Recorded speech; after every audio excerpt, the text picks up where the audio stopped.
Bonjour chers amis de Sodafoot TV, c'est parti pour une vidéo.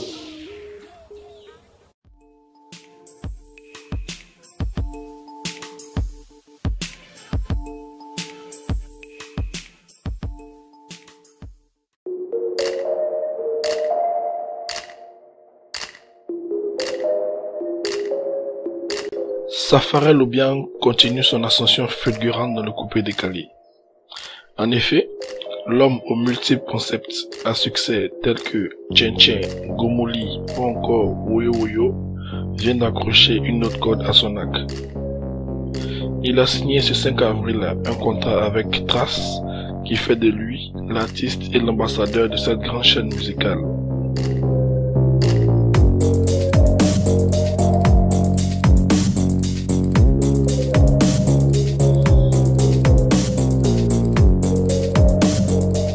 On fera le maximum afin que tu deviennes une grande star que tu ne l'es déjà, a déclaré le boss de Trace, Olivier Laouché, au Saf King. Safarel a pour sa part adressé un mot de remerciement à ses fans sur les réseaux sociaux. Merci à vous mes fans, c'est grâce à vous, le travail continue, un enfant de Dieu ne recule jamais, a-t-il déclaré sur sa page Instagram. Bravo Safarel.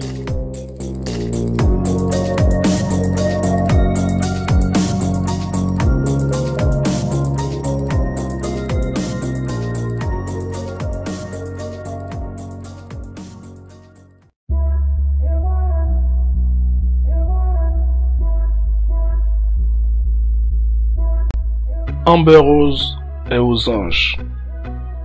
En effet, ce mercredi 3 avril, la Bimbo a annoncé une bonne nouvelle sur Instagram. À 35 ans, la maman de Sébastien, qu'elle a eue avec Wiz Khalifa, est cette fois enceinte de son nouveau compagnon Alexander Edward. Ensemble depuis octobre 2018, le couple file le parfait amour et s'apprête à avoir un petit garçon.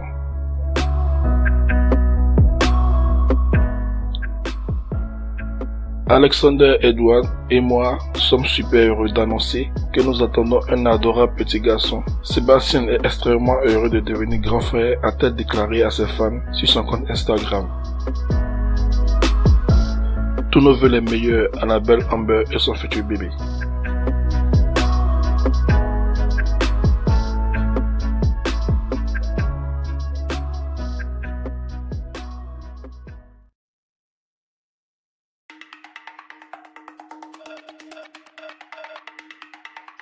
Entre les États-Unis et la Cour pénale internationale, c'est la guerre.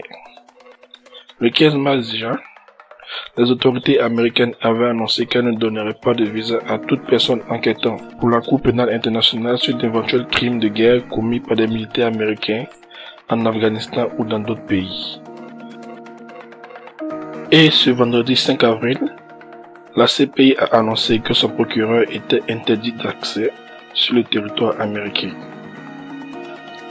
Nous pouvons confirmer que les autorités américaines ont révoqué le visa d'entrée aux États-Unis de la procureure. Elle continuera néanmoins à accomplir ses devoirs sans peur ni favoritisme, a assuré le bureau de Fatou Bensouda dans un communiqué publié ce jour, soulignant que la procureure avait un mandat indépendant et impartial.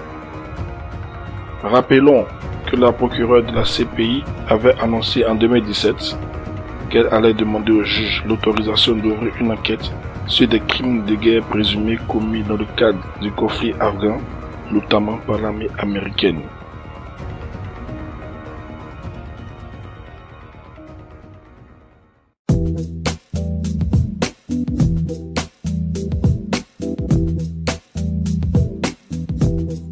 Le divorce entre Jeff Bezos et sa femme Mackenzie est désormais officiel depuis le 4 avril 2019.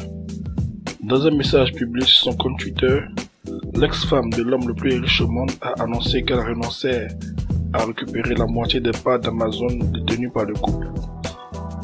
Les Bezos sont en effet à la tête de 16,3% des actions du géant américain du e-commerce.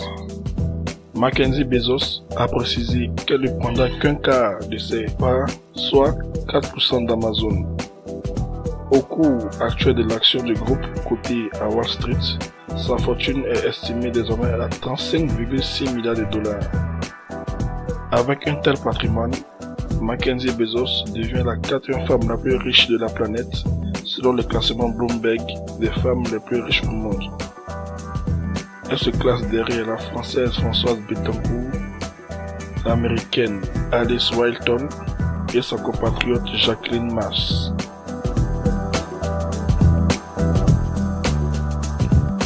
L'ex-femme de Jeff Bezos a annoncé par ailleurs qu'elle abandonne ses parts dans le quotidien Washington Post acheté par le couple pour 250 millions de dollars, ainsi que dans la société d'exploration spatiale Blue Origin. Jeff Bezos a salué le geste de son ex-épouse sur Twitter, qui aurait pu légalement récupérer la moitié de sa fortune et de ses parts d'Amazon.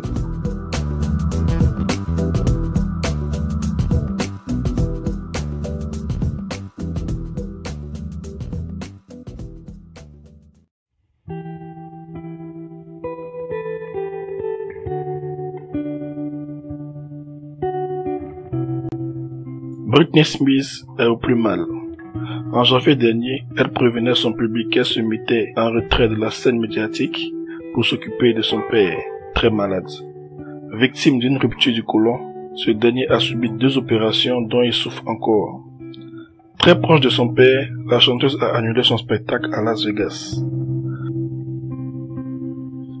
Et ce mercredi 3 avril, le site américain TMZ a révélé que la chanteuse a été admise dans un établissement psychiatrique pour détresse émotionnelle, une demande faite par elle-même et elle devait y rester pendant 1 mois. Le même jour, l'interprète de Womanizer a publié un message sur Instagram pour annoncer qu'elle voulait prendre soin d'elle après une année riche en émotions. On a tous besoin de prendre un peu de temps pour prendre un peu de temps pour soi, a-t-elle indiqué sur sa page Instagram. Prompt rétablissement.